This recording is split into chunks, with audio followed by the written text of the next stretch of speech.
I'm Dave Baker. And I'm Spandrew Spice.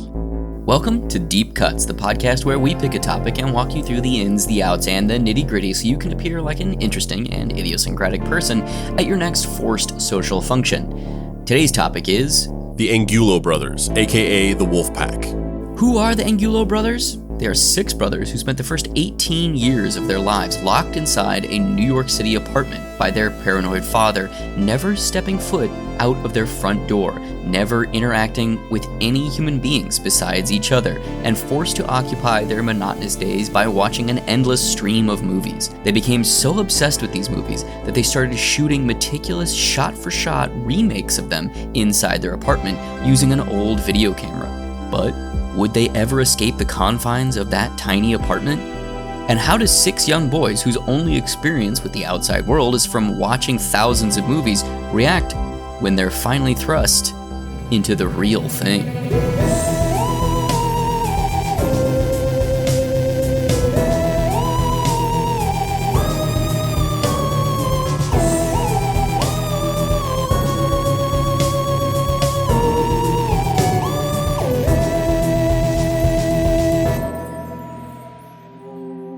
Act 1. I tried to shags him, but it didn't take. Fear is powerful. In fact, some have been known to call it the mind killer. It's also a potent weapon, dangerous tool of oppression, valuable social currency, and addictive drug. It's used to manufacture consent. You should hate these people and be okay with us eradicating them because they want to kill us all. Persuade and manipulate. You should buy our deodorant because if you smell bad, nobody's ever going to date you and you'll be alone forever. And control. If you don't do what I tell you, I will hurt you.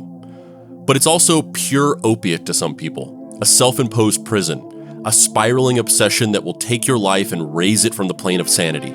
It's a product of an increasingly individualistic global society where people increasingly feel like nobody can be trusted, nothing is what it seems, and all you can do is take care of yourself.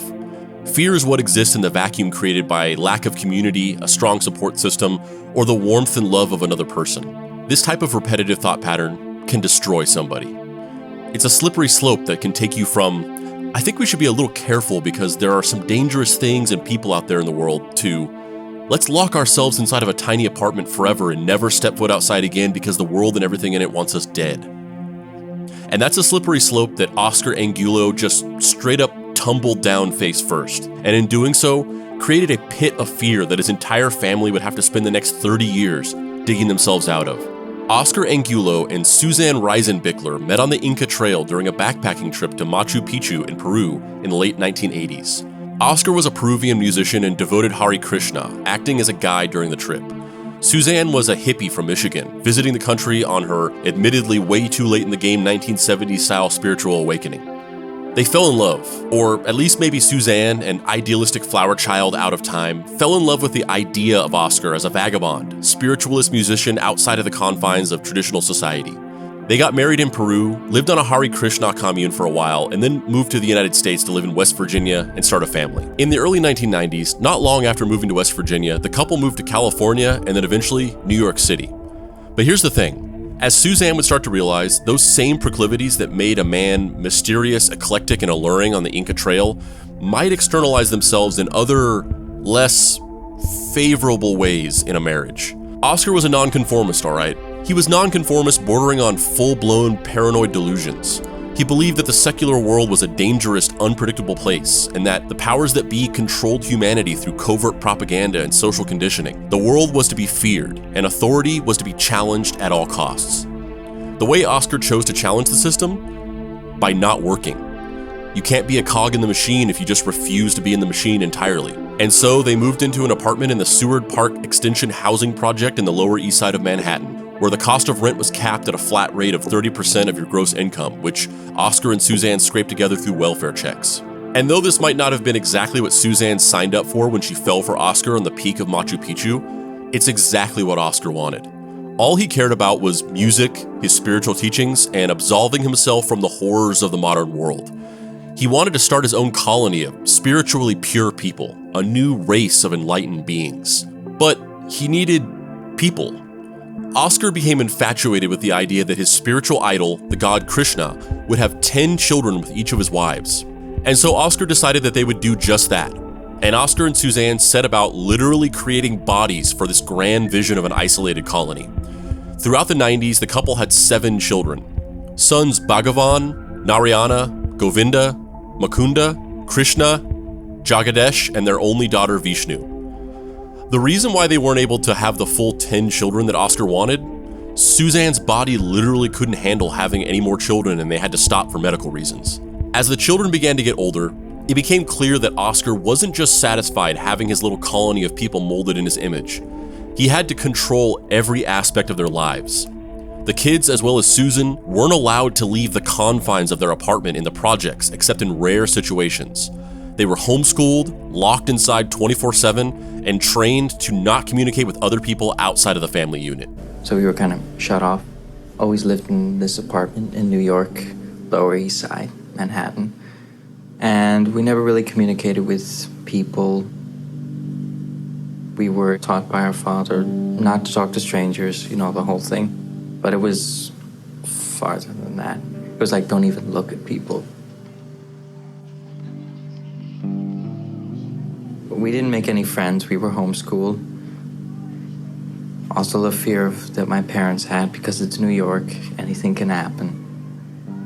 My father I felt he overdid it. Like he was almost too worried, too concerned.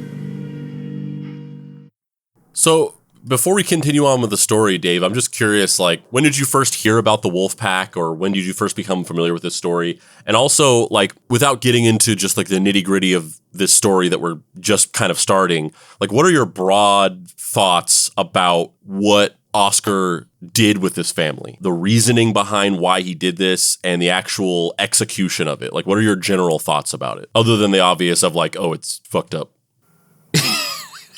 I remember when this story kind of came to light because of a critically acclaimed documentary that started making the festival circuits in the, early aughts, maybe early 2010s. And I remember initially being like, oh man, that looks so up my alley. I gotta fucking see this movie.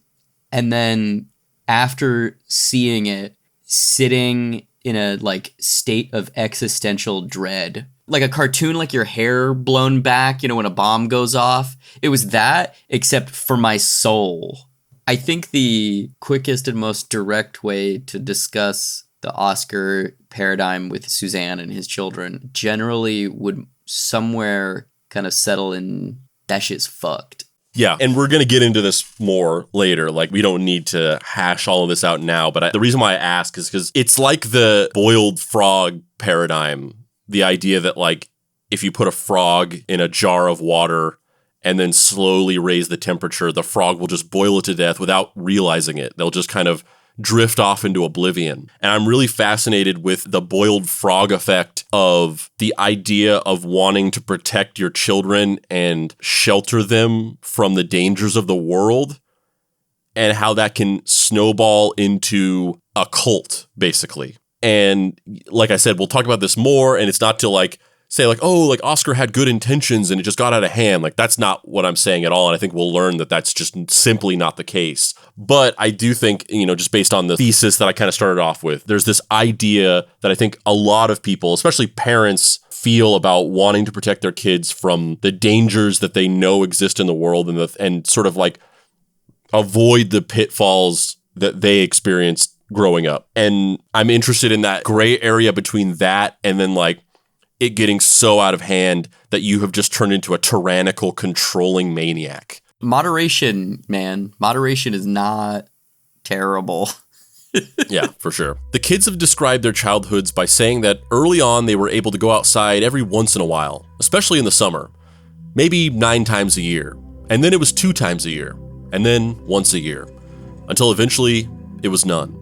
As Oscar fell deeper into his delusions, the siblings were completely cut off from society. I always, metaphorically described our childhood as, him being the,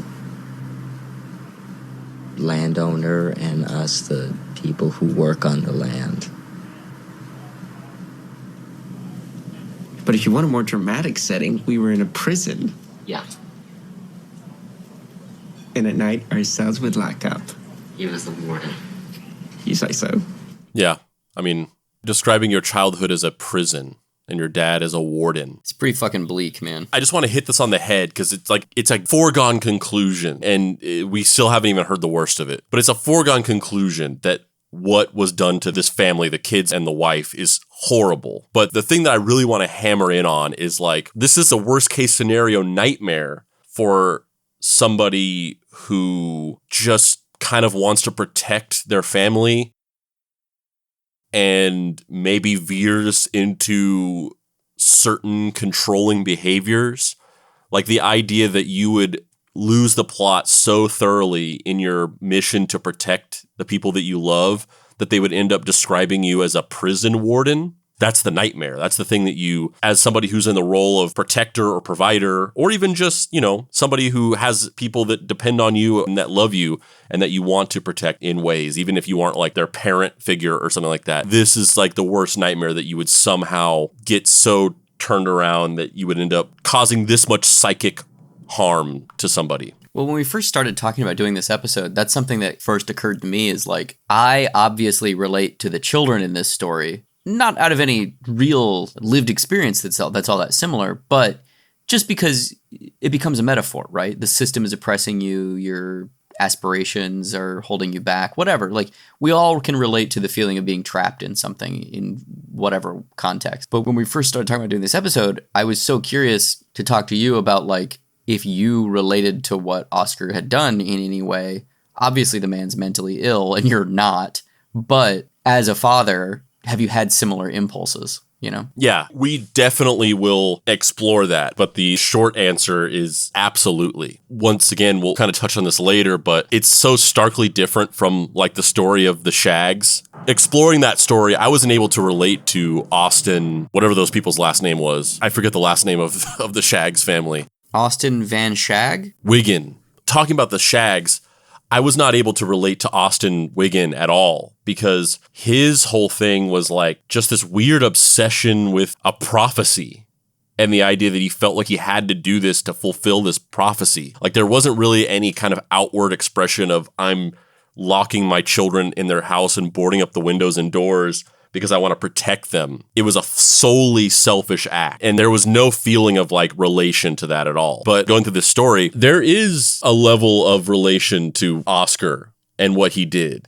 And it's not like, oh, I can understand why he did this. It's more like what I said before. It's like, this is the nightmare of what you might become if you become too consumed with trying to protect your children and being scared of how the world will react to them and treat them. So yeah, there's a lot of ways in which I think I and a lot of parents could relate to Oscar and his plight of like kind of what he was trying to do. But it's less like, oh, we should give him some slack because he just wanted to protect his kids. And it's more like, this is the nightmare. This is like what you don't want to become. And what's worse, as the kids started to get older and Oscar wanted a stronger grip over the lives of his family, he started to get violent. Oscar and Suzanne started arguing frequently in the apartment. And when things got really out of hand, Oscar would slap her. And if any of the boys interfered, he'd slap them too. Turns out when you want to birth 10 kids and turn them into a mini cult that holes up inside of a New York City apartment and never contacts the outside world, you end up not being that great of a guy. But Oscar, as the meme goes, had two wolves inside of him. And while he desperately wanted to protect his family from the outside world and hated the idea of opting into the evil capitalist system he recognized as the root of the world's problems, he also low-key wanted to be a rock star. And so he saw an opportunity to do what every obsessive father who becomes existentially terrified of society and locks himself and his family away inside of a hermetically sealed household time capsule dreams of. He wanted to use his kids to start a family band. Yeah, that's right. He wanted to shags the fuck out of his kids. So he pieced together all the necessary musical instruments and started forcing his sons to become a band. I kind of thought this was as much levity as you can generate from a story like this. I found it funny that like the first draft of his vision for what his family was like, we're going to become like the Nega Partridge family. Instead of a family that roves around the country, we're going to be a family band that just lives inside of this apartment and like mails in our demo tapes or something to the record producers. I mean, honestly, the way TikTok exists now, where things that have some sort of virality to their hook You could picture that being a thing. Oh yeah, that's the sad part. Like that lady who's like building tunnels underneath her house, or that one little boy who has that Bone disease. Mr. Glass from Unbreakable disease, and his parents obviously force him to be an influencer. Like he's very clearly just being pushed by his mom to do that, and it's all just very sad because you just have this sad little boy who's already kind of isolated, and then also his parents are just like pushing him to do this thing, and he gets a bunch of hate from people, and that just probably is not good for a child to just receive thousands of hate comments every day and have to read them. The sad thing is that like today, if this family existed now the way that they existed 20 years ago, they would absolutely be TikTok viral. They would be huge. They would have 3 million followers. There's a Philip DeFranco video, and he's just like, you won't believe these crazy families. They're holed up in a fucking place. They all got long hair, and they all kind of look the same. They're remaking movies. Isn't that wild? Yeah, they would have like 3 million followers, and they'd just be cranking out content. And like there would be criticisms of it. There would be people making videos being like, this is problematic, blah, blah, blah, blah, blah. He's abusing these kids. But like most people would just look at it and be like, this is cool. There's like a family and they're quirky and they live in their house and they make music, and like most people would just think of it as like entertaining content. You got to think about that fact. The fact that if these people were like this today, they would just be like a famous YouTube channel. And you got to think about that and recontextualize all of the other family YouTube channels that you know about and you've seen, and just think like you have them bucketed in your mind as a certain thing of like, oh, it's just a family that makes videos. You got to think about it like that and think about all these family YouTube channels and TikTok channels and how any one of them, or maybe all of them, are just this. In the early 2000s, the siblings started practicing covers of popular rock songs that Oscar loved in the hopes that they could one day get discovered and sign a record contract, a form of working for, quote, the man that Oscar was seemingly okay with. But Oscar Angulo didn't have the discipline of the tyrannical cult dads that came before him, and he couldn't keep his sons focused on their musical training because as they aged, they started developing different interests. Locked inside the confines of their tiny apartment and left with nothing but the random junk they could find around the house, the Angulo siblings became obsessed with making stuff. Costumes, sculptures, murals, paintings, all cobbled together from trash and household objects. Their house slowly started to pile up with random DIY works of art straight from the imagination of the 7 loneliest children on planet Earth.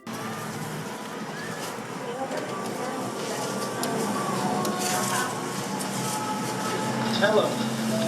Sydney. Why you're filling? Sydney, come on. So obviously the listener can't really benefit from this, but just to describe this, this is a scene from the documentary about this family that we'll talk about later.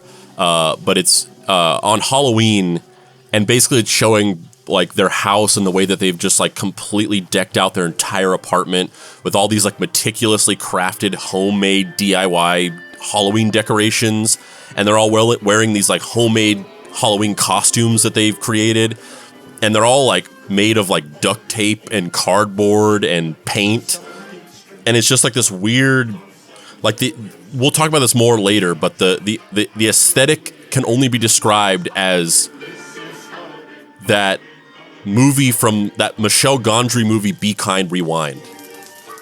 It's their whole like lives is just that aesthetic. And then they're parading around a cross covered in straw, and then chanting, "This is Halloween," and then they all simultaneously put red candles that have been lit to the cross effigy and burn it in their apartment. Yeah, they just start a fire in their apartment, and like their mom's there, so it's not like they're just like doing this in secret, but like their mom is with them, going in circles around this straw effigy that they made, and then they just set it on fire. And like somehow it doesn't burn down the apartment. Like they kind of stamp it out, but they just straight up start a fire. This is fire hazard. This is fire hazard. And their mom was just like, she's just right there alongside them, setting the fire herself. But yeah, it's really interesting. And this kind of sets the tone for the whole episode of like what the brothers were into and the way that they whiled away their time. But there's like the double whammy of the fact that they're not allowed to go outside and they can't like go and experience anything in the outside world. And also they're super poor because their parents don't work and they just live off of welfare checks and the payments that they get from the state for her mom homeschooling them. And so they just like build a world inside of their apartment with like cardboard and tape. But the boys' fascination with making costumes and props was only a symptom of a larger obsession, an obsession that Oscar himself would ironically introduce them to. Despite the fact that their dad was religiously afraid of the outside world to the point where he kept everybody in his family from being exposed to it directly, this fear paradoxically didn't seem to extend to pop culture. And from an early age, he started bringing tons and tons of movies into the house. And not just weird religious focus on the family type movies that you might assume, like movies, Martin Scorsese films, comic book movies, horror movies, and even Golden Age classics. He brought every movie he could get his hands on back to the apartment, and his kids started devouring them. And this is just a brief aside about something that I want to talk about more later, but it's also really interesting, and this is a way bigger topic that I really want to talk with you about in general. But as the story unfolds, you start to see like a lot of things that you pick up on as like patterns of the way that boys who might be completely shut off from the outside world and only experience anything through movies and books, and you start to pick up on behaviors and little like signifiers of that. And one of the interesting things that if you read between the lines, you get a sense of is they've watched thousands upon thousands of movies. In fact, at one point, there was a random interview where Mukunda said that they easily have watched 10,000 movies. But as you start to dig into the types of movies that they watch, it's really interesting because you got to think about this like they did not have the internet. They did not even have a computer. They had no idea about like the outside world or culture, no access to finding out any kind of information at all. And so like, because of that, their tastes in movies and the types of movies that they watched, despite the fact that they've watched 10,000 movies, the types of movies that they've watched clearly were recommendations that they got out of a like 10,000 movies you should watch before you die book. Like it's very obvious that that's how they learned about movies. They probably got a hold of some book at some point that just had a list of movies and they just started going down the line and being like, go get this movie, go get this movie, go get this movie. And that's how they learned movies, because despite the fact that they've watched such a breadth of movies, the actual depth of the movies is very shallow. Like all of the movies that they've watched are just all like mainstream blockbusters and then like classic movies that you would read about in screenwriting books like Tootsie and One Flew Over the Cuckoo's Nest. Never in any of this material do they ever mention like, yeah, I love that obscure horror indie. Like they know nothing about anything besides like mainstream blockbusters and then like classic movies that would be in books. And it's very obvious that they learned about all these things from a book that they read. They probably just had an encyclopedia or something. Which is really interesting because it kind of shows you the penetrative ability of the movie machine. You know, they always say that film is a machine built to generate empathy. And that's partly true, but it's also a machine built to engage in commerce. And even when you are shuttled away from the world in a existential island life with just you and your 5 brothers, that mechanism of capitalism is so extreme that even there, Francis Ford Coppola's The Godfather exists. Yeah, and it's the greatest movie of all time. It somehow is able to trickle in. It's funny because a thing I would compare this to, like this story in many shades, reminds me of the movie Dogtooth. It's like Dogtooth is almost literally just like a slightly more extreme version of what literally happened with this family. Like in the movie Dogtooth, it was a little bit more extreme where like the parents literally did not allow them to have any exposure to pop culture from the outside world. And any pop culture that they did have, they would like recontextualize it. They had like Frank Sinatra albums and the father told them that Frank Sinatra was his dad. And like he would show them the music and be like, this is my dad. He's Frank Sinatra. He sings. But it's the same thing where in that movie, living on a compound, a father who meticulously controls every aspect of his children's lives, does not allow them any kind of access to the outside world, and any concept that hints at the outside world, they control the definition of it and change it. Like travel, that's another word for salt. Like making up definitions for words that imply going away. Even in that world, they still had Frank Sinatra. It finds its way in, even if they lied and said it's his dad. They were obsessed, not just with the art and craft of the films, not just the entertainment factor, the ability to while away their countless hours stuck inside, but they were obsessed with the window into the world outside that the films became. It was their only connection to humanity, their only glimpse into how people outside of their front door lived their lives. And throughout the years, through painting and practicing music and learning to cook gourmet meals for themselves and all the little hobbies and activities they devoured to pass the time, the one constant was movies. It became the sole passion of the six brothers.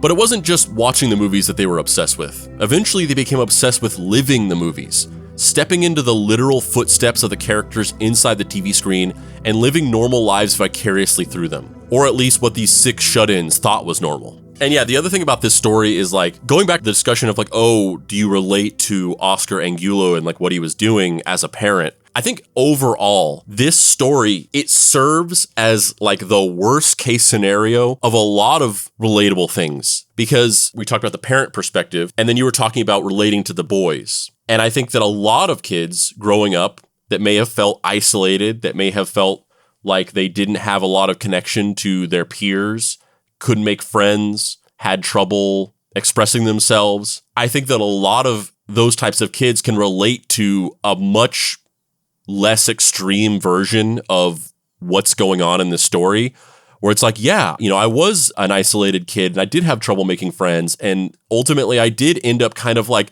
living vicariously through movies, and I'd watch TV shows and movies and I would kind of like, those were my friends. And that was kind of how I learned some aspects of socialization, because I just wasn't really having those experiences directly with other people at the time. I think a lot of people can relate to those things. And then this is just like the extreme version of that, where it's like, no, not just like, oh, I had trouble connecting with people and I lived vicariously through movies. Like, no, you literally did not have contact with people. And your only way of understanding what the world was like was by watching movies and kind of like assuming that those were just reconstructions of real life. And so learning like culture and learning human behavior and interaction through those movies. Can you imagine, like, you've never been outside, you've never seen a car, and then you watch like Steven Spielberg's Minority Report, and you're like, man, if we could just go outside and see these flying cars, and then seeing Godfather and being like, wait, so this takes place in the past. So this is before we had flying cars. And then you go out on your like annual summer trip and you're like 8 years old and you're like, wait, flying cars don't exist? Fuck. As much as that's a joke and like they had enough of a grasp on reality to know that science fiction movies were not real life, you're not actually wrong. And we're going to talk about this, but like they really did form expectations of what life was that were based on how life was depicted in movies. And we're kind of culture shocked to go outside and realize that like, oh, it's not actually like that. That was just a romanticized version of reality, or it was magical realism, or, when you write a script, you make all the characters, seamlessly have conversations where there's no dead air. Like they actually were like surprised by some of the ways that reality did not match their expectations based on movies. And also, as we'll talk about later, their own personalities and ways that they interacted with people were shaped by movies in interesting ways that, like I said, we'll talk about. It was the mid-2000s, and the siblings, the Wolfpack as they would come to be known, had been cooped up inside of their Lower East Side apartment since the mid-90s. And the whole time, they had done nothing but watch movies together. They had no social skills, no experience with the outside world, and no idea how real life was actually supposed to be. So instead, they knew life the way that it was depicted in their movies, and they wanted to try and live that life in any way they could. At the same time, Mukunda Angulo, the fourth youngest son, was developing a budding passion for filmmaking. And so began the new thing that they could do to pass their time and also find connection with the world. They started shooting meticulous DIY shot-for-shot remakes of their favorite movies. Yeah, we're gonna watch a few of these. Well, honestly, these aren't really like the actual OG home movies that they made. You can tell that these were like reenactments of them that they shot exclusively for the documentary. I don't really know why that is. A lot of the stuff in the documentary that's presented like it was them in the past making these movies, you can tell that they reshot it for the documentary's sake. And I don't know if that's because they just didn't have access to the footage anymore or what, but this isn't the actual real original version of this. but it just gives you a sense of kind of like what they were doing. But we're going to watch a few clips from these remakes of these movies that they made. And obviously this is really not for any kind of benefit of the listener. Like they can't see these things, but it's just more for us to watch and kind of talk about.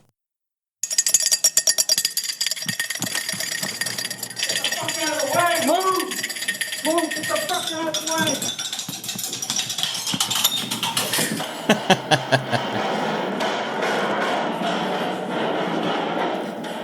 Just reenacting.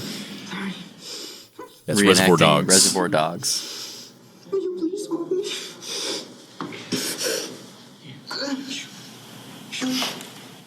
Are you gonna bark all day, little doggy? Or are you gonna bite? Hey, look, you two assholes, calm the fuck down. Hey, back off. What are we on a playground here? Am I the only professional? his Steve Buscemi voice is so good.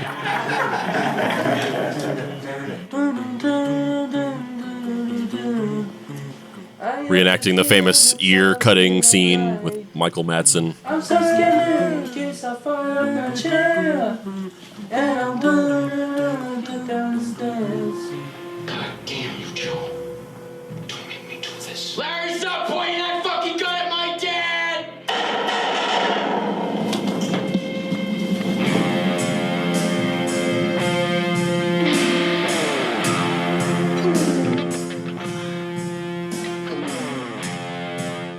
A couple of things. One, whichever one of the brothers made the duct tape guns, respect, man. Those duct tape guns are real good. Yeah, well, it's like everything. All the props, all the movie props, they're just like, they're cobbled together from cereal boxes and duct tape. It's amazing. The second thing that immediately strikes me is because the brothers look so similar, it's really fucking weird because it looks like 5 guys that are the same guy and then a child of that same guy doing stuff. Yeah, it's bigger than that, actually. It's not just that they look similar. They all very closely resemble each other. In fact, it's just Mukunda. He has like a more unique set of facial features. All the rest of the brothers, they just look like they're all twins. And 2 of them are twins. But 5 of them just look like they're all twins, like they're quintuplets that are just smaller. But it's more than that. And that's the really interesting thing. As we get into this story, what's going to kind of take shape is that the main character of this story kind of ends up becoming Mukunda. He's the one that sort of like rises to the front and ends up kind of becoming the protagonist. And as we'll come to learn, and I don't want to give away too much, but the reason for that is because I don't think I've ever seen any example of a group of people that are so in sync with each other that they're all essentially just the same person. The really interesting thing about the brothers, especially if you watch the documentary and get a better sense of them, is that something about how long they were isolated together, the fact that they were socialized completely in this homogenous environment where they only had each other to bounce off of, and they experienced the same things in the exact same way. They watched exactly the same movies. There was 0 level of individualism between them. They are like a hive mind. They're like the Borg. There's no variation in their personalities at all. They all have the exact same personality. They have the exact same taste in movies to the point where like their list of top 10 movies is the same. They all have the exact same ranking of top 10 movies. And it's only by nature of the fact that Mukunda breaks free of the programming a little bit and does this rebellious act that we'll talk about later, that he differentiates himself to the point where he stands out and becomes the protagonist. It's only because he does something slightly different than everybody else that he becomes unique.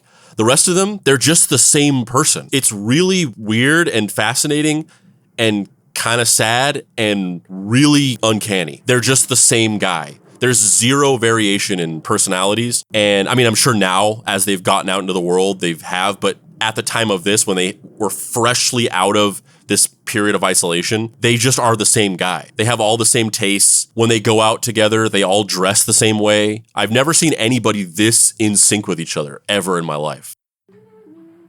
Look at me. Look at me! You see, this is how crazy Batman's made Gotham. You want order in Gotham? Batman must take his mask off and turn himself in. Oh, and every day he doesn't, people will die. Starting tonight. I'm a man of my word.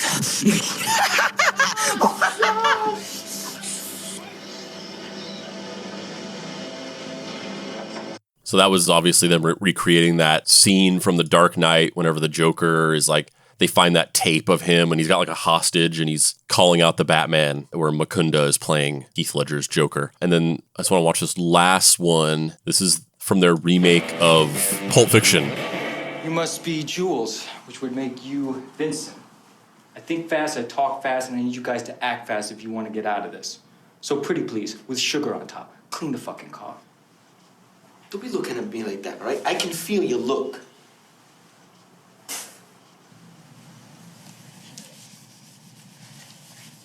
Oh man, I will never forgive your ass for this. It's funny that the Vincent Vega hair is not that different from their actual hair.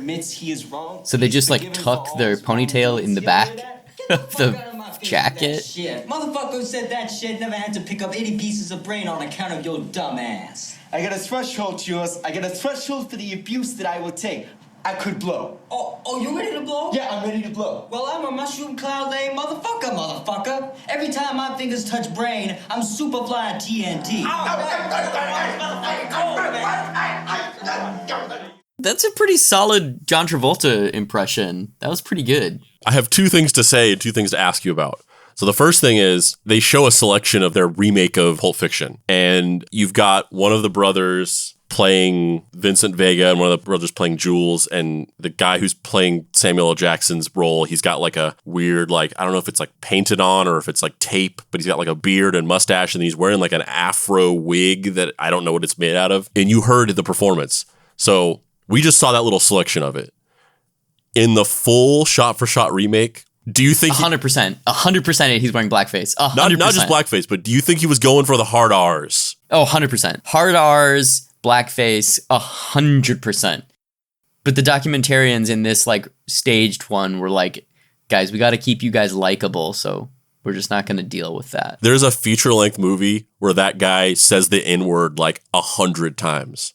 But the other thing I wanted to talk about and kind of ask you about is in these three selections, one thing that's very subtle to me and is very fascinating to me, and this is a bigger concept. I keep saying this, but there's just so much to cover. I want to talk about this more later, but just in a little bit of a touching on it now. One interesting thing that I kind of observed from this is later on, Mukunda does this TED Talk after the documentary comes out. And basically the TED Talk is all about escaping from the traumas of your life through your imagination. And he's talking about how, you know, they escaped from this situation that they were in by retreating into their imagination and making these movies and building all these props and things like that. And then later on, Mukunda starts to try to make his own movies. But the interesting thing to observe or see is, like, I don't want to sound mean when I say this, but the brothers and the things that they did, to me, it less seems like them utilizing their imagination, and it seems like carbon mimicry. In those selections we just watched, I just wanted to point out and flag that, like,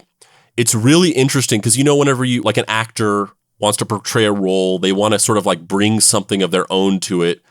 And even like impressionists who are trying to mimic a person, they like develop their own style of it. So like you have all these impressions of somebody like Donald Trump, and they're all like good impressions, but each impressionist like brings their own unique style to it. So you see like, oh, there's like the James Austin Johnson Trump impression that's this way, and it's very good. But then there's like the Frank Caliendo, is that his name, impression. Even when people are trying to mimic people, they bring their own unique flavor to it because you kind of have to, because there's a lot of impressionists. So you can't just do like an exact Trump impression because somebody else could do that. You have to bring your own thing to it. But like these brothers, the way that their personalities were shaped by these movies, and also just the way that they made the movies and acted in the movies, they have this almost photographic memorization of like the exact human levers of behavior and inflection that they got from watching those movies. So like in the Reservoir Dogs one, the guy who's playing Chris Penn's character, the way he says, "Stop pointing that gun at my dad," he says it in exactly the same inflection that Chris Penn says it in the movie.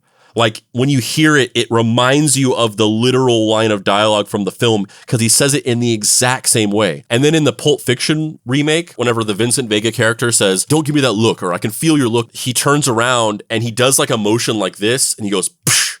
He like makes a sound and he like flicks his hand. And the reason for that is because if you watch the movie, after John Travolta says, "Don't give me that look, I can feel your look," he turns around and he pushes open a screen door and he goes out of it.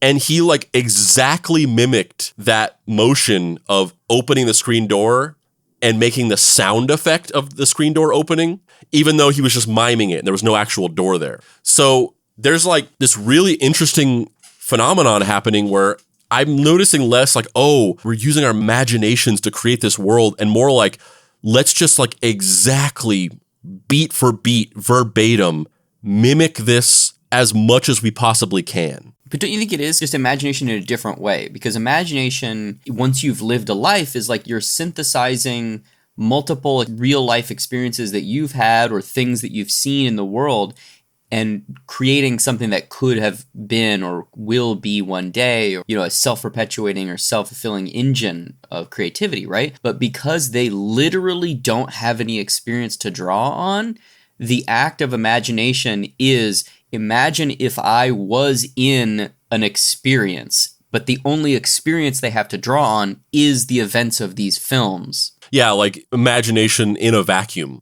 I can see that. I see what you're saying. Yeah, and like I said, I'm not even trying to say that in an insulting or like diminutive way. I just picked up on this thing, watching this documentary, watching a bunch of the interviews, watching the short films and the remakes that they made, where there's like this almost virtuosic component of mimicry, where they're reenacting these things like verbatim, down to like the intonation of the way that people are saying lines in a really interesting way. And then that sort of externalizes itself in their actual personalities, where then you sit and you watch like interviews with them and you can tell that they're trying to sound like a character in a movie, which is really fascinating. Mukunda would sit and watch a movie with the subtitles on and meticulously handwrite all the lines of dialogue on paper. And then he would go to a manual typewriter and type up the entire thing into screenplay format that he learned from reading screenwriting guidebooks. The kids weren't allowed to have computers. In fact, they'd never even used one. So the entire process of creating these scripts was totally manual and took days. He would also draw intricate covers to the scripts that were full color replications of the film's poster. So they were more than just documents they used to memorize the dialogue and blocking from the movies. They were in and of themselves works of art. In this way, they made meticulous Be Kind Rewind style shot-for-shot remakes of dozens of their favorite movies on a video camera that their dad was able to procure for them. It became their sole source of expressing themselves, the medium through which they expressed emotions, fears, hopes, and dreams. It made them feel like living was possible because somebody else lived these lives and they were reenacting them like some sort of talismanic ritual that confirmed their own existence. But focusing their lives around movies and pop culture while also simultaneously being completely isolated from the real world had an inevitable effect on the way they viewed the world and expressed themselves off camera. It wasn't just within those mini DV tapes where they experienced the world as larger than life. The mannerisms and drama from the movies bled into the way they acted and spoke to each other in real life. They themselves started to become indistinguishable from the characters they played.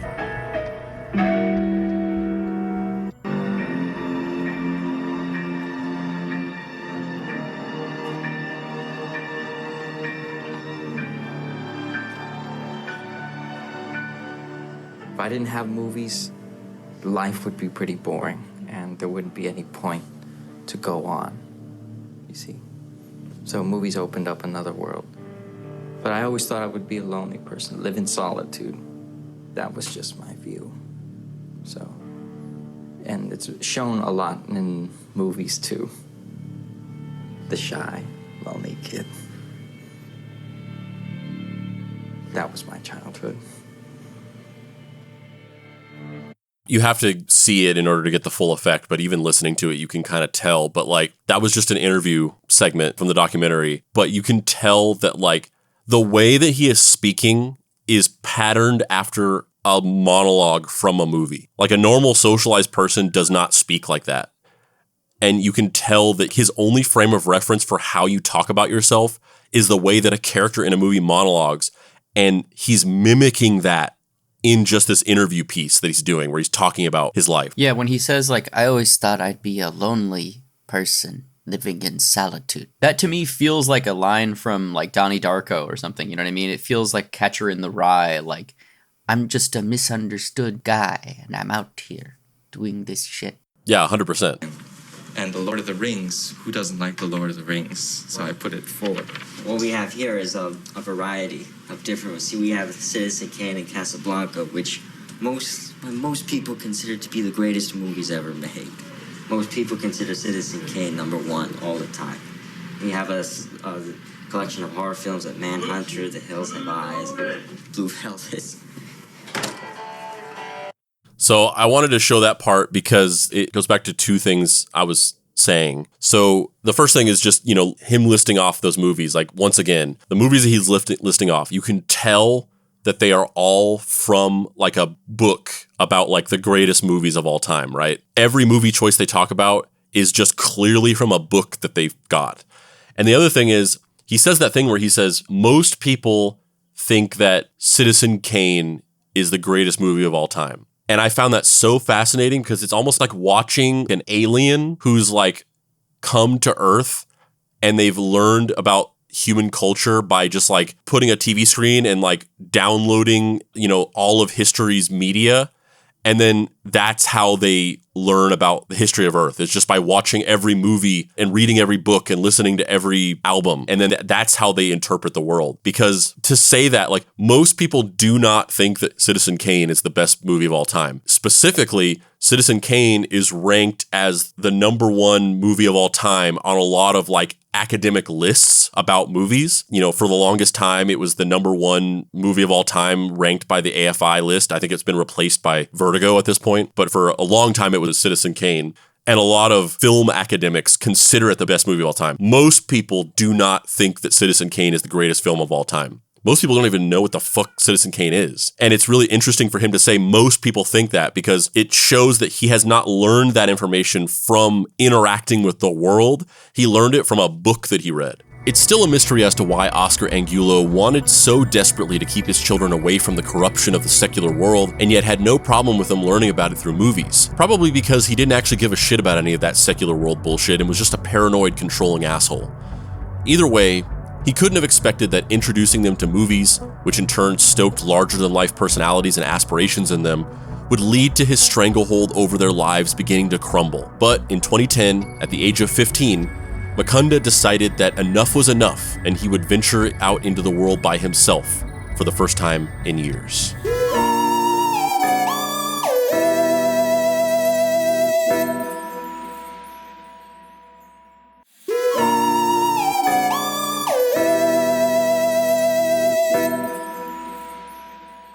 Act 2.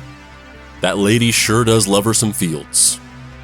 One day in January of 2010, 15-year-old Mukunda waited until his father was out grocery shopping. He knew he'd be gone for several hours and it was his only opportunity. He put on a black jumpsuit and his homemade Michael Myers mask, figured out how to unlock the front door of the apartment, asked his brothers to wish him luck, and left. He wore the mask because he felt vulnerable and wanted to walk out into the world in anonymity. He also figured that if he ran into his dad, he wouldn't recognize him because, it's probably some other teenager wearing a Michael Myers mask made out of cereal boxes and duct tape. He wandered blocks away from his apartment and just started stalking around, going into random stores, looking at the people and the things, soaking in as much of the real world as he possibly could. In a weird way, through the eye holes of his mask, he still kind of felt like he was watching a movie. It's like he wasn't actually there, just observing through a screen like he was still stuck back in his apartment. Unfortunately, others didn't see it that way. They definitely knew he was there, and they were creeped out by a mysterious figure in a mask lurking around the aisles of their stores. Eventually, somebody called the cops on Mukunda. The police showed up and detained him, demanding to know where he lived and why he was creeping around in a mask. Mukunda didn't know what to say. He didn't know how to tell them the truth. He went catatonic. But it didn't matter. This was the beginning of the end of the hermetically sealed life of seclusion for the Angulo family. The police got as much of the story as they could out of Mukunda, and he tried to get them to take him back home to his apartment. But they didn't. Instead, they checked him into a psychiatric hospital for assessment. He stayed there for several days, and ironically enough, got some of the first human interaction with anybody outside of his immediate family through the other patients. Once the doctors there felt like they'd done a good enough assessment of Mukunda, they released him back to his family. Mukunda described the experience as being like one flew over a cuckoo's nest, because of course he did. But the genie was out of the bottle, and the authorities knew about the Angulo family's arrangement. At first, there were talks of potential child abuse, getting the state involved in the situation. But ultimately, Oscar and Suzanne were able to argue that they were licensed to homeschool the children, provided food for them, and kept the apartment clean, and therefore weren't actually doing anything legally wrong.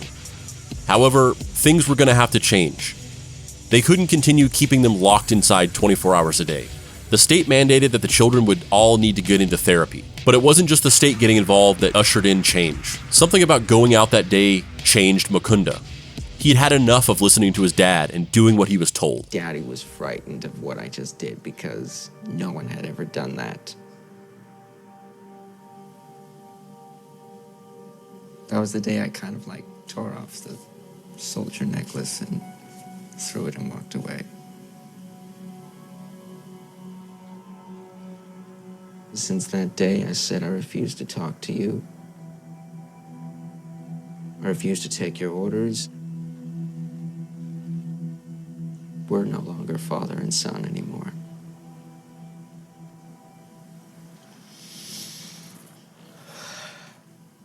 Yeah, another interesting little thing there where he does that he tore off the soldier necklace. Not dog tags, soldier necklace. Yeah, another sort of clumsy grasping at filtering a life experience through the lens of a movie reference in a really interesting way. And as you said, even the actual terminology is kind of off, where it's clearly just an impressionistic interpretation of an emotional experience that he has extrapolated through a movie. It's not technical.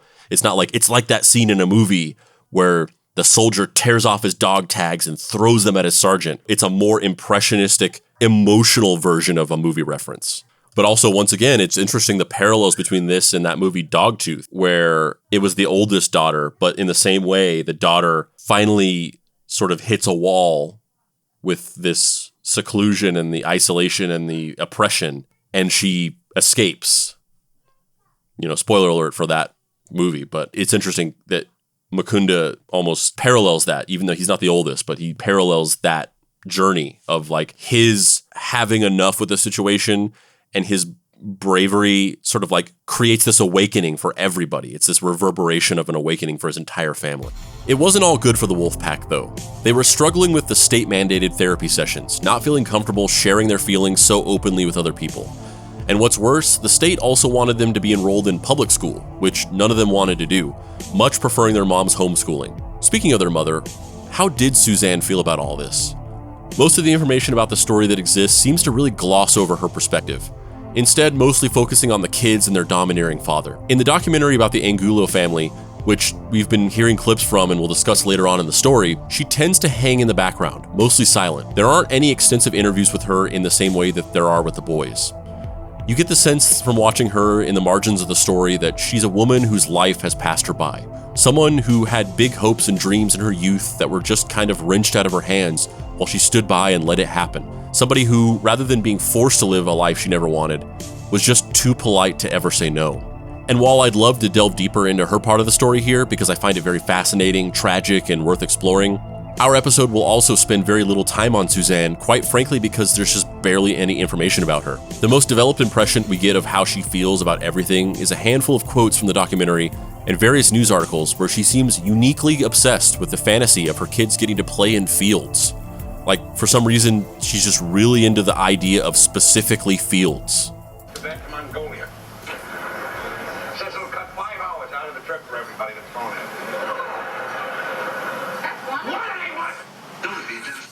What I really wanted and what I really saw, I really thought that when I was raising my children, they would be growing up in a place with, green fields and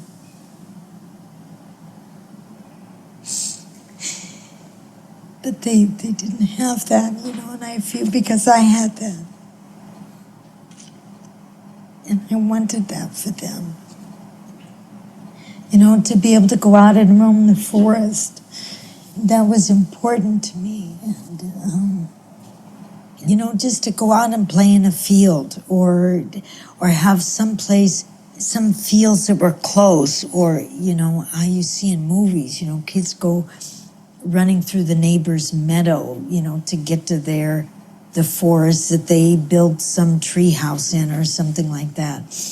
Is it something like that? I'd always thought I wanted that for them. It's really interesting because it's not just this part, but there's actually multiple other parts of the documentary, as well as quotes from some news articles and other stuff online, where she just repeats that thing, where when they ask her like, oh, how do you feel about this? Or, what are your thoughts on this? She says that she just wants her kids to be able to play in fields, or like that's what she envisioned, was them being able to play in fields. She just repeats that over and over again. In some ways, it's kind of funny because it's like she just keeps saying fields over and over again. Like she can't think of another thing. She just keeps focusing on this idea of them running through fields. But it's also like very sad, because it's like she is so traumatized by her experience that the only fantasy she can conjure is just like the polar opposite of being stuck in a tiny apartment. It's like she can't even like fantasize about anything more in depth than just like, I want to be outside in a place that doesn't have walls. I mean, fields is like an internal metaphor for her, but also a very literal thing as well, which is exactly what you're saying. It's so fucking dark. But at any rate, this was the beginning of a new era for the Wolfpack. Though they stayed homeschooled, they started leaving the house on their own. At first, just a few of the older kids, and then eventually the whole crew as a group. They ventured out into the world and started exploring the city for the first time in over a decade.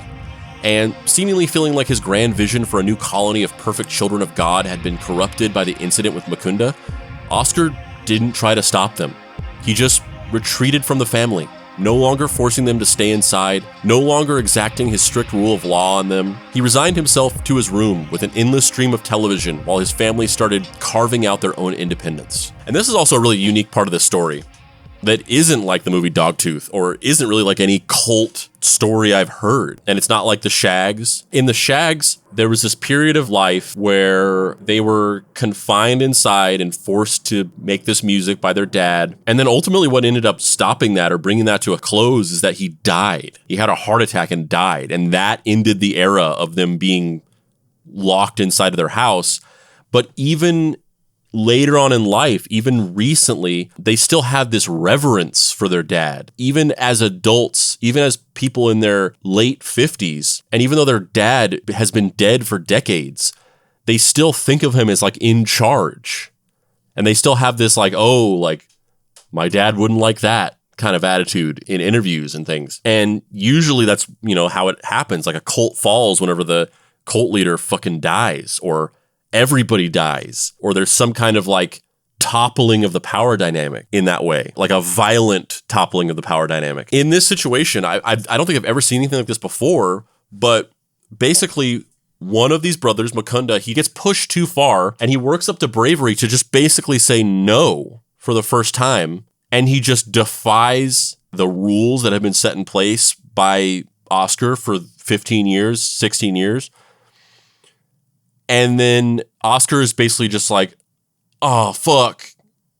And then he just like gives up and he just like retreats away and they're just free. Like they still live in the house with him. He's still there. He just relinquishes control over to his family. I've never seen anything like that in any story I've ever read like this. How much of that do you think is because of the legal ramifications? Is that just like this is the end of an era, I'm going to get depressed and watch The Price is Right for 24 hours? Or is it like, oh, I realized that this is going too far. Like I realized that a while ago, but now I'm genuinely concerned of like legal risk to myself.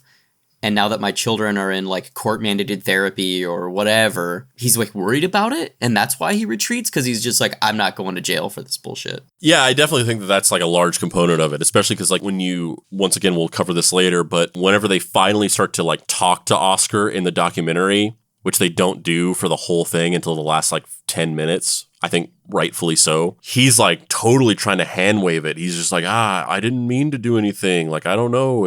I think they just interpreted it wrong. And I definitely think that it's like he was doing this for all these years in total seclusion. And it was like he was the master of his own domain. And then like the state came in, and then there was a documentary filmmaker, and he was just like, oh, fuck, like I'm out exposed in the open now. Like I'm going to go to jail. And then he starts the backpedal of like, oh no, I wasn't doing anything. I'm just in here watching TV. I think they just misinterpreted what I said. It totally is like a backpedal where he's just like, if not legal ramifications, then certainly just like social ramifications. His behavior is exposed. And he suddenly is just like, now that people are seeing me, like, I don't want to be judged. I don't want people to like think I'm an asshole. And so he's just like, I wasn't doing anything. They were allowed to leave whenever they wanted. I think they just got the wrong idea about what I said. I think they just never wanted to leave the house for 18 years. I was just trying to protect them. I think they're just being dramatic, you know. I think, you know, we could have gone to the fields if Suzanne wanted to. She just never wanted to go to the fields. Despite their newfound freedom and their father's complete withdrawal from controlling them, they still struggled with a lifetime of indoctrination.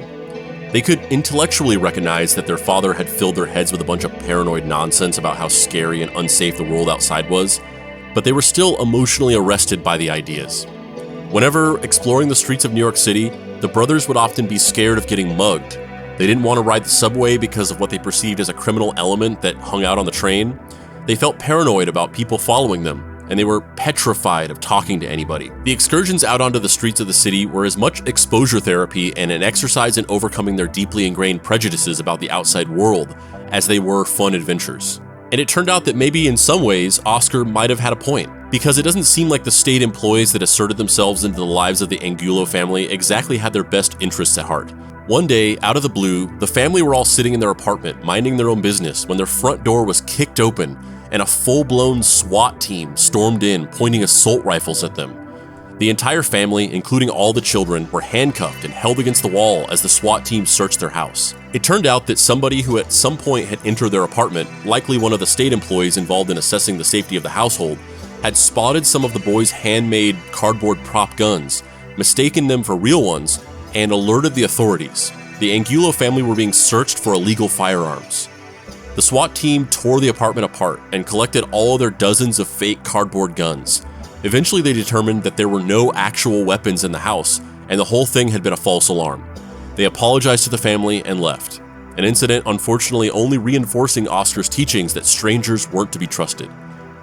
But as it turned out, a stranger was exactly the person who was going to turn their lives around. One day, 5 years after Makunda's daring journey out into the world, the six brothers were out running through the streets of the Lower East Side when they happened to bump into filmmaker Crystal Moselle. Allegedly, she saw the brothers running past her on the sidewalk and was so taken and intrigued by their look and energy that she just started chasing after them, introduced herself, and initiated a friendship.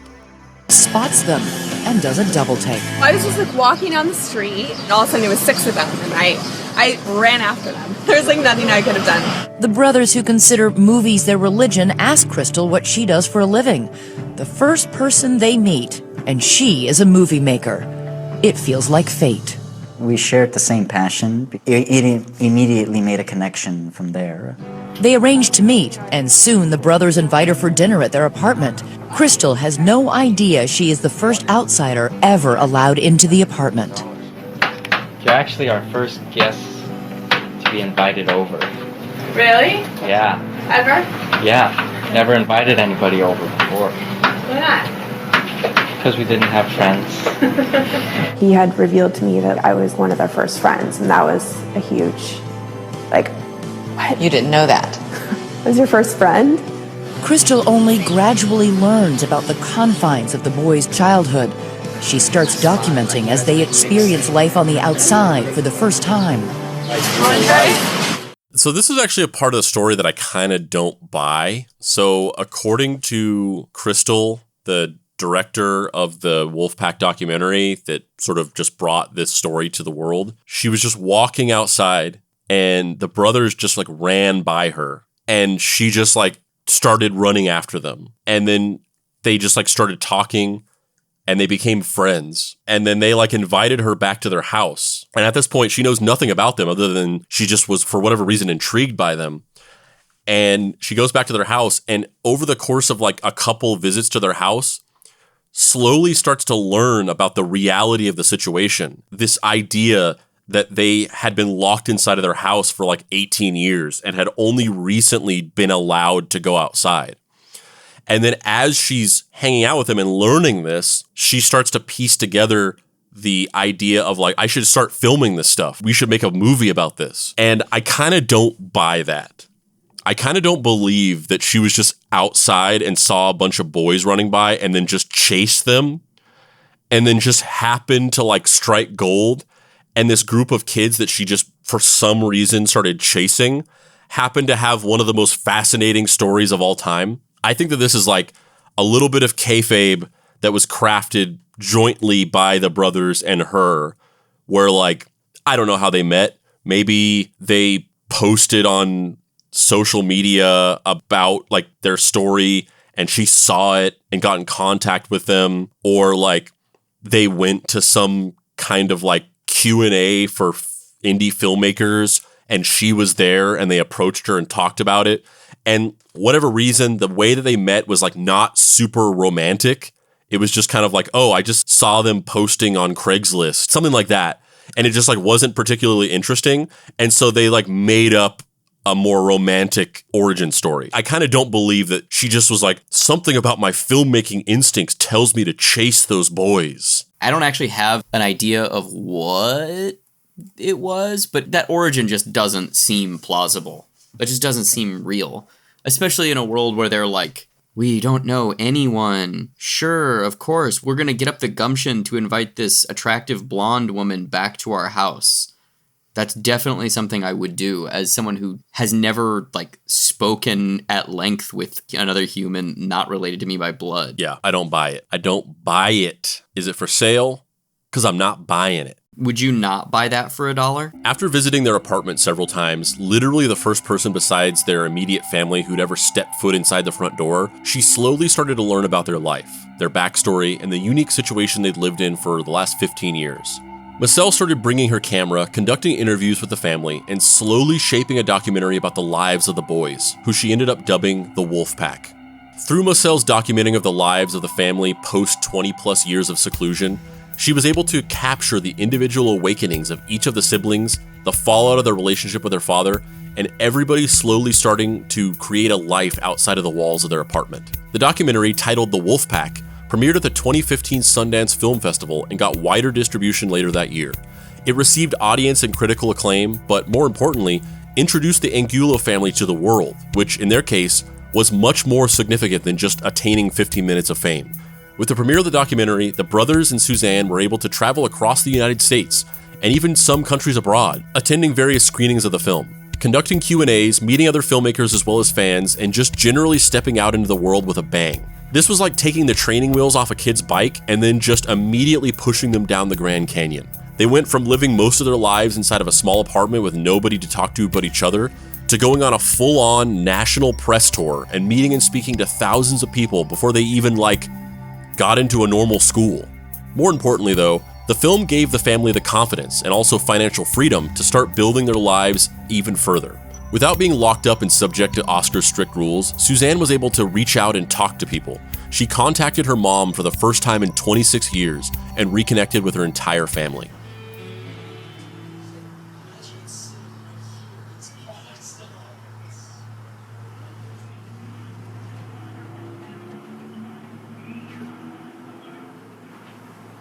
What? Oh, when? Oh, uh-huh. You are? You know, you sound the same. You sound the same that you did 50 years ago. Well, I just want to say that I love you so much, Mom. You know, I just love you so much.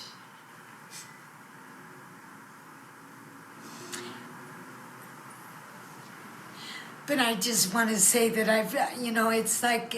it's not like I've ever forgotten you. I've always thought about you, and you've always been in my thoughts. Yes. Well, I know exactly what you went through. I have 7 children, and yes, I do. Oh, Mom, it's so good to hear you. I'm so glad I called you.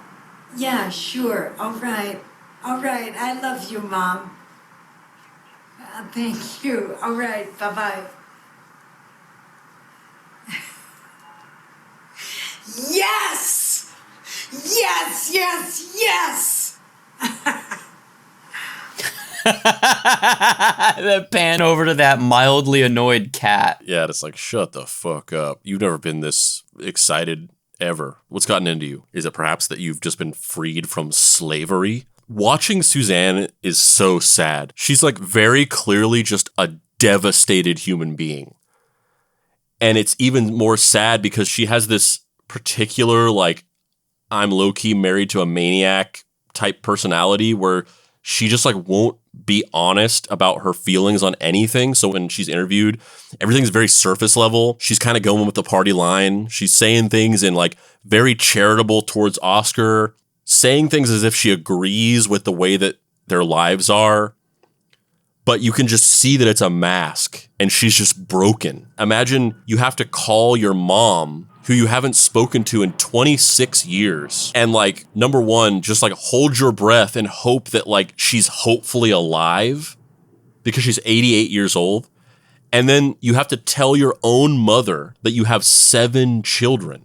It's so sad. And it's all for nothing too. It's like, there's no reason for this. There's no reason that they did this. It's not really addressed directly, but there's some side references in an interview for 2020 where they kind of say that the reason why she cut off contact with her parents and family is because they just like didn't like Oscar and kind of didn't like the way he was like putting their lives together. And he basically was just like, oh, these people are trying to like come in and tell us how to live our lives. You need to stop talking to them. And so she cut off contact with her whole family and hadn't spoken to any of them in 26 years. They literally didn't even know where she was or if she was alive or anything for no reason, for nothing. It's just so sad. And she's just so clearly like a broken human being. Like, luckily later on, we see that she finds some degree of happiness and joy and the ability to go out and reconnect with her family and all these things. But still, there's no way of unringing the bell of that 26 years that she's just lost. Mukunda started getting PA work on various film productions in New York City, and through this work, he connected and made some of his first friends ever, other like-minded filmmakers. The brothers also started slowly moving out of the apartment, one by one, as they saved up money. Jagadesh and Krishna, the younger 2 brothers, changed their name to Eddie and Glenn. Mukunda started making really weird art films inside of the apartment using his family as actors. I just want to take a look at some of the scenes from these films that Mukunda made, which are in the documentary. I just want to take a look at these and just talk about them a little bit. Once again, knowing that the audience really can't enjoy this without being able to see it, but I just want to watch these with you and talk about them.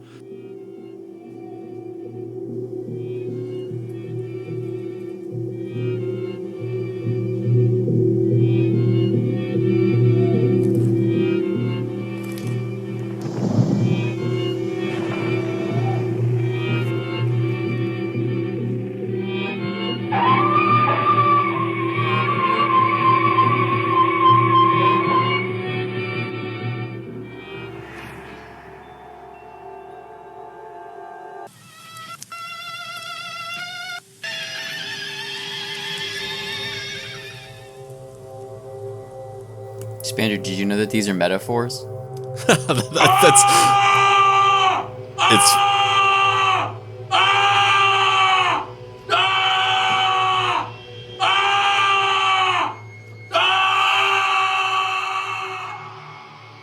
It's really funny you say that, Dave. I definitely want to talk about that in a second.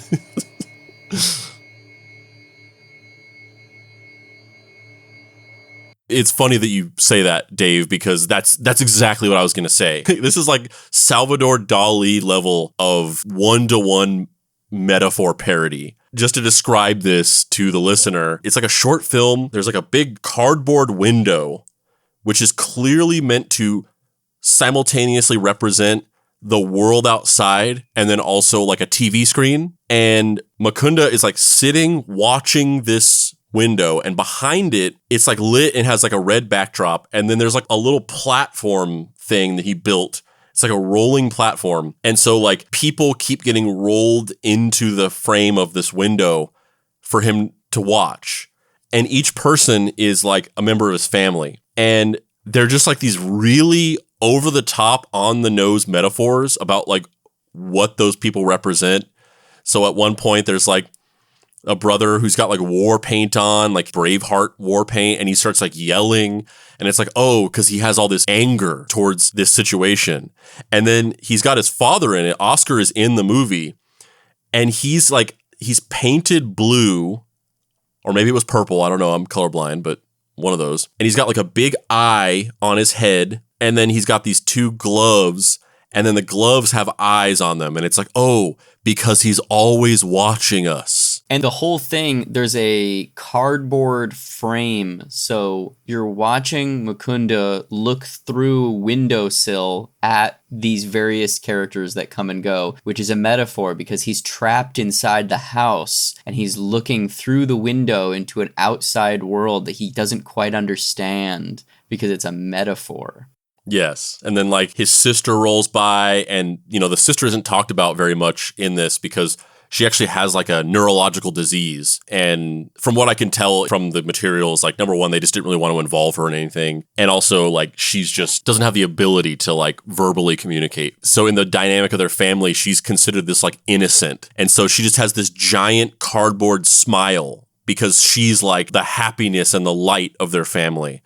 And then the last thing is Mukunda got a girl that he met from doing PA work, like a young actress that also is doing PA work, and she's in it, and she gets wheeled into frame, and she's wearing like a dress, and she's got like hearts painted on her face, and it's like, oh, and she represents the temptation of the outside world and the love and desire of the world that I've been deprived of for my entire life. It's just like so like over the top, simplistic metaphors. Once again, I don't want to be mean, but like, it's just not very good. Yeah, but he hasn't lived a life. This guy hasn't eaten ice cream. I think that's exactly it, because the way that you think about this story is like, oh, these boys were locked inside of their house for 18 years and all they could do was make these movies. And the results are these like amazing works of like genius, you know, like Henry Darger type shit. But the actual work, it was made by somebody who's literally never had a life experience. It kind of defies expectations in that way because you watch it and you're just like, it's not particularly compelling. And then you think about it and you're like, but it makes sense.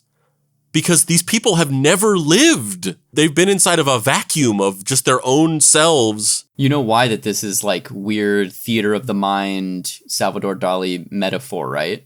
Because he saw Lost Highway. Like, he was like, I have seen a David Lynch. That is awesome. I will do a David Lynch. Yeah, this is 100% doing a David Lynch.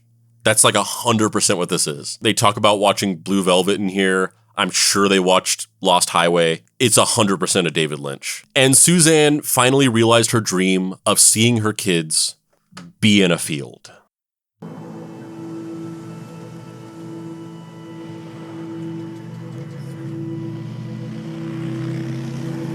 Look at that hillside there. Look at that. Look at that hillside. That is, would you look at that? That is beautiful.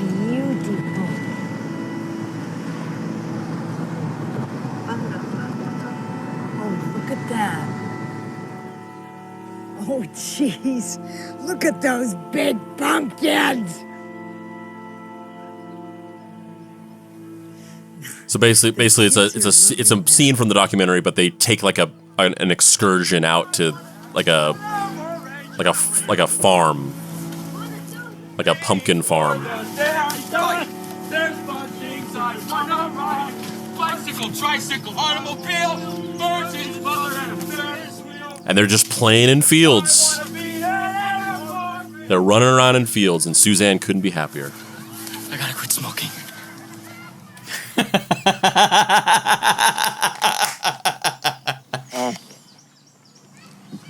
That's so damn good. It's probably the best damn apple I've ever tasted in my life.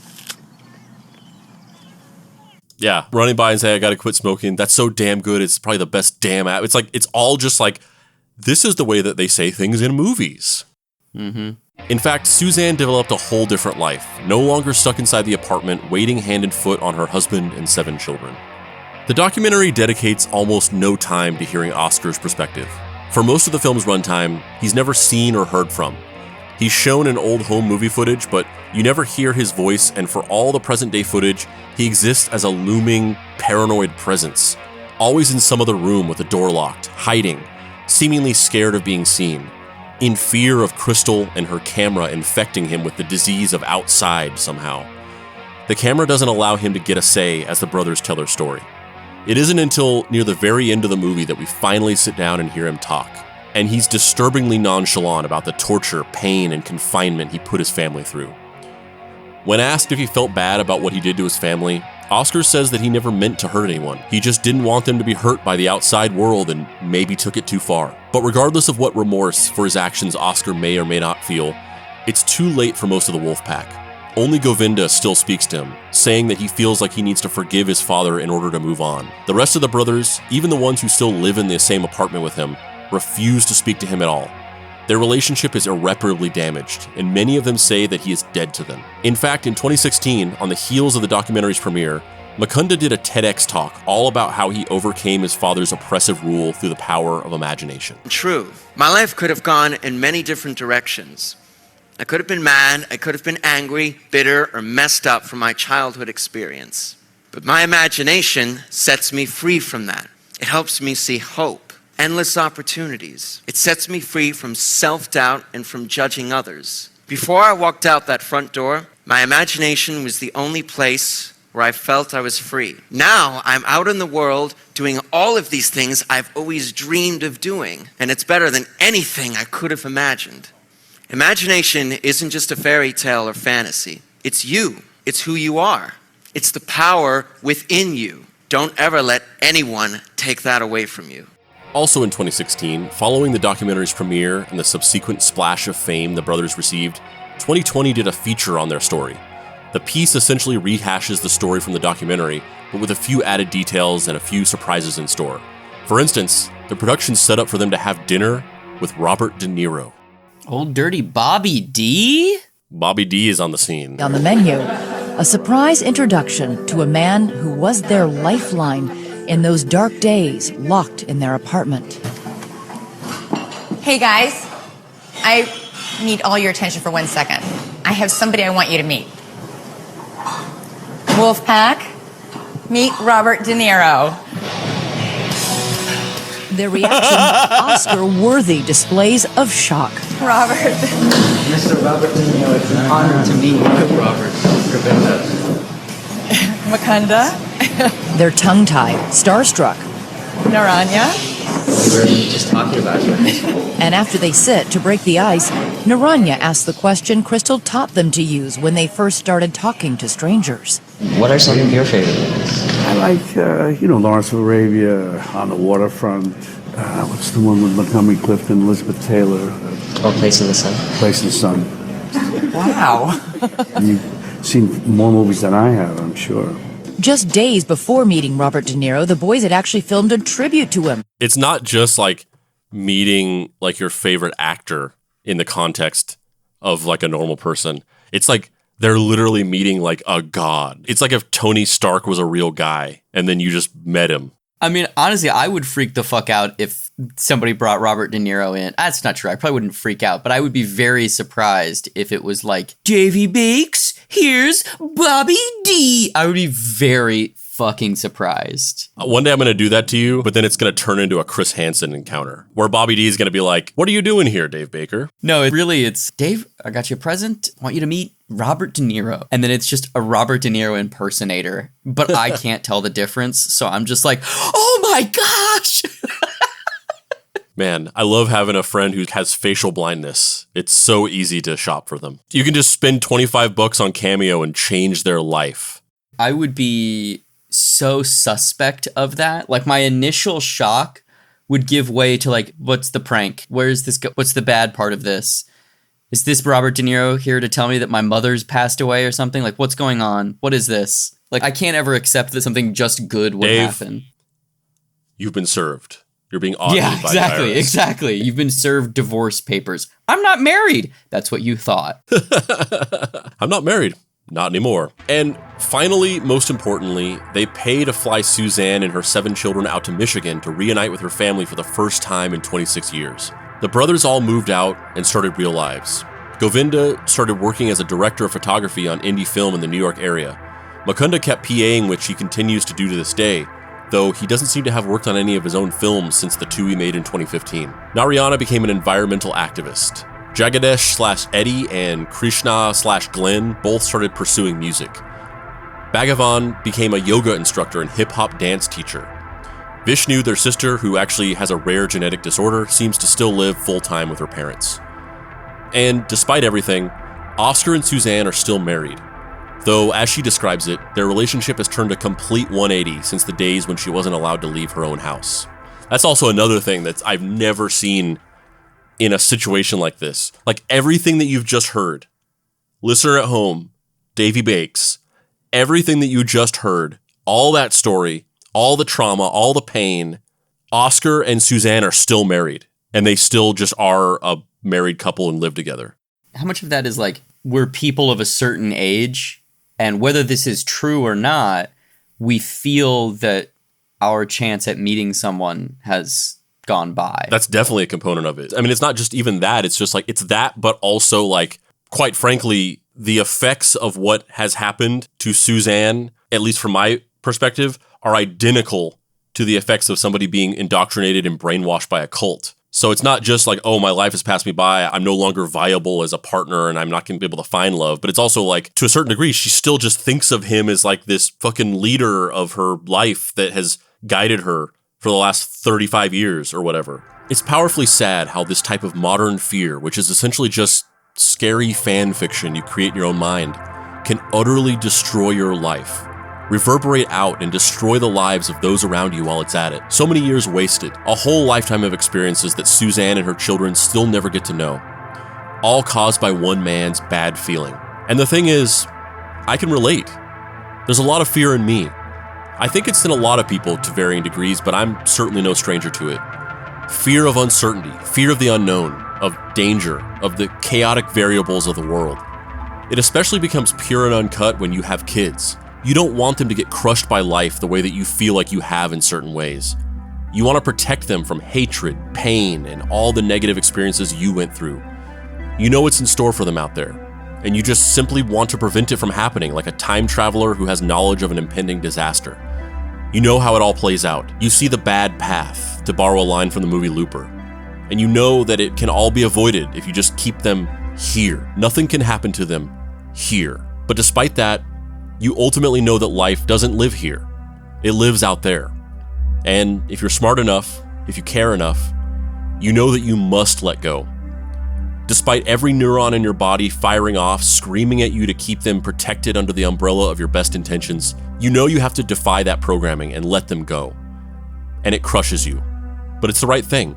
And hopefully, if nothing else, the way that Oscar Angulo chose to give in to his every obsessive impulse to keep his whole world safe and protected inside of a mini world that he could holistically control can serve as validation that you did the right thing. Dave, you have any final thoughts on the crushing story of the Angulo family / the Wolfpack? My first thought is, it's really fucking weird to me how that branding dehumanizes all of these people. Like the 2020 story where she's like, Wolfpack, meet Robert De Niro. Yeah. I don't know exactly what I'm bumping on there, but it really makes it feel dehumanizing and strange and fetishistic in a way that I don't like. And you're right, because the name came from, like, it was a nickname that Crystal Moselle gave them, where basically, like, they were running around, or at least that's how the legend goes. They were running through the streets of New York, and she's like, they're like a little wolf pack. And it's like, no, motherfucker. They're like a deeply traumatized family of abused children. They're not the fucking wolf pack. Yeah. I can relate to a lot of the stuff in this, you know, as a chronically inside person. I totally get the madness of being lost in a world of your own making. I feel really sad that these children went through this. I think it's compelling and fascinating on an anthropological level in a way that it's very difficult to define. There's a part of me, I think, when I was younger that would have thought that this life would have been good. Does that make sense? Where I was like, I just want to be inside and make my fucking art all day. I don't want to deal with people. I don't want to go out. Trust me, baby boy. I understand. I'm sure we've talked about this on the show before. It must have come up. We definitely talked about it in real life. We talked about this with my wife like a couple weeks ago when we were in Little Tokyo. But like, no insensitivity meant towards the many people who were affected in various ways, including death and disablement. But I was having the time of my life during the pandemic. But the thing is that in a way it was forced seclusion, but it wasn't a person.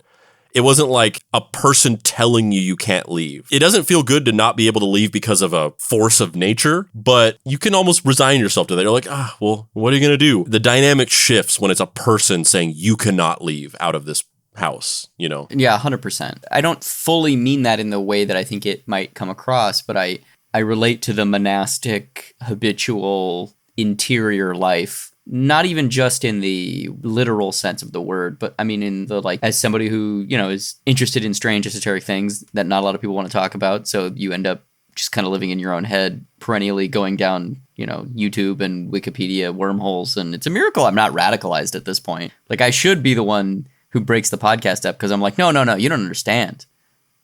QAnon, man. Like, you know, you're like one molecule away from that just being you. You're almost there. I deeply relate to some of the things that I went through in my childhood and my natural proclivities as a person. And I wish that these poor people didn't have to go through this. But I am not immune to the one of us circus freak glitz and glamour appeal. And so obviously I love this.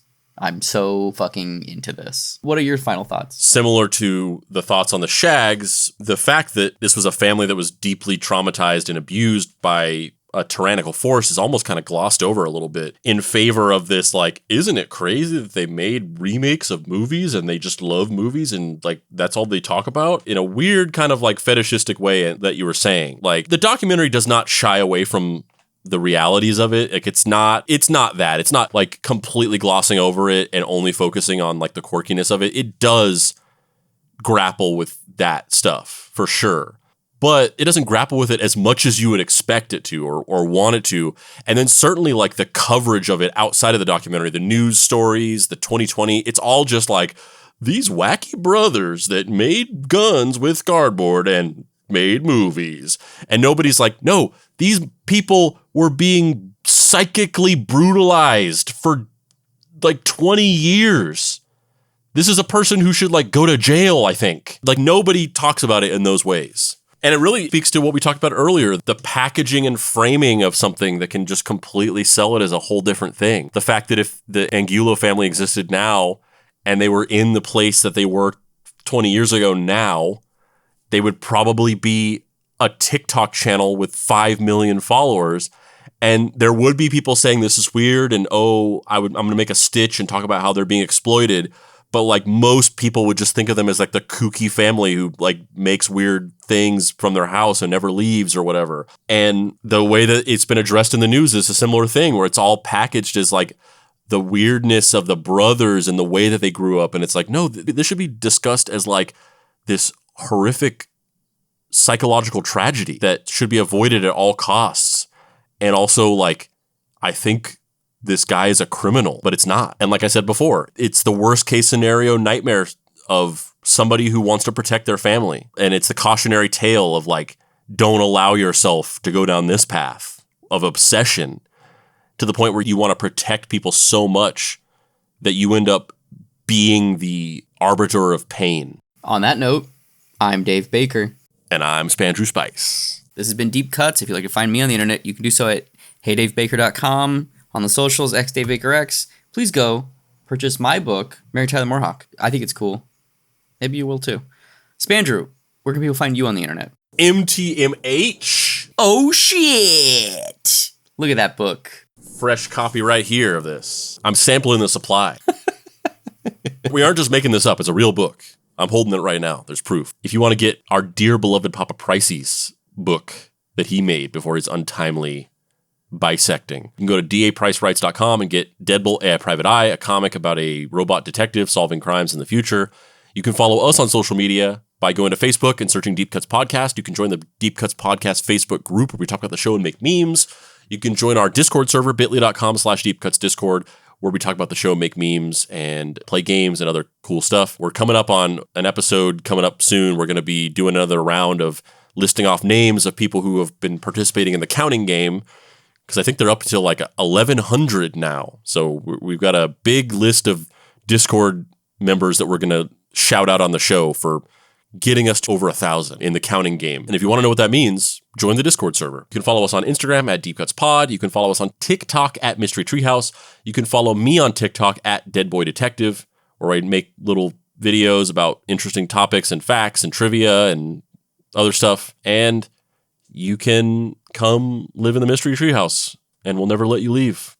And you can't go out there because it's dangerous, and the world wants to kill you. So stay with us forever.